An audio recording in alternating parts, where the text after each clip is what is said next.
વડોદરા શહેરના જેતલપુર બ્રિજ પાસે પાદરાના ડેપ્યુટી મામલતદારે દારૂ પીધેલી હાલતમાં અકસ્માત કર્યો હતો। આ ઘટનાની જાણ થતાં જ અકોટા પોલીસ ઘટના સ્થળે દોડી ગઈ હતી અને આ મામલે ગુનો નોંધી તપાસ શરૂ કરી હતી। પોલીસે આરોપીને જગાડવા માટે થપ્પડો મારી હતી અને પાણી પણ નાખ્યું હતું, પરંતુ તે જાગ્યો ન હતો। નાયબ મામલતદારનો વિડીયો વાયરલ થયા બાદ કલેક્ટર દ્વારા ફરજ મોકૂફીનો આદેશ પણ કરવામાં આવ્યો હતો। રાજ્યભરમાં ઉત્તરાયણ પર્વની ધામધૂમપૂર્વક ઉજવણી કરવામાં આવી હતી, ત્યારે રાત્રે વડોદરા શહેરના જેતલપુર બ્રિજ પાસે આવેલા જિલ્લા પાદરાના નાયબ મામલતદાર નરેશ પરમાભાઈ વણકર રે મામલતદાર સ્ટાફ ક્વાર્ટર્સ પાદરા એમની કારને અકસ્માત થયો હતો, જેમાં કાર ખાડામાં ફસાઈ ગઈ હતી। અહીં પાઇપલાઇનનું કામ ચાલુ હોવાથી ખાડો ખોદેલો હતો, જેમાં કાર ફસાઈ હતી।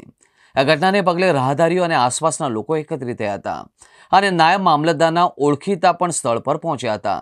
પોલીસને કારમાંથી ખાલી બોટલ મળી હતી। કારમાંથી ડેપ્યુટી મામલતદાર અને એક્ઝિક્યુટિવ મેજિસ્ટ્રેટ લખેલી પ્લેટ પણ મળી હતી। પોલીસે મામલે વધુ તપાસ શરૂ કરી હતી। આરોપી વડોદરામાંથી આવ્યો અને મોડી રાત્રે ઘરે જઈ રહ્યો હતો, એ દરમિયાન અકસ્માત થયો હતો। આરોપીએ કારમાં જ નશો કર્યો હોવાનું પણ તપાસમાં બહાર આવ્યો હતો। જાહેર સેવકને શોભે નહીં એવું વર્તન કરવા બદલ પાદરાના નાયબ મામલતદાર નરેશ વણકરને ફરજ મોકૂફ કરવાનો કલેક્ટર દ્વારા આદેશ કરવામાં આવ્યો છે।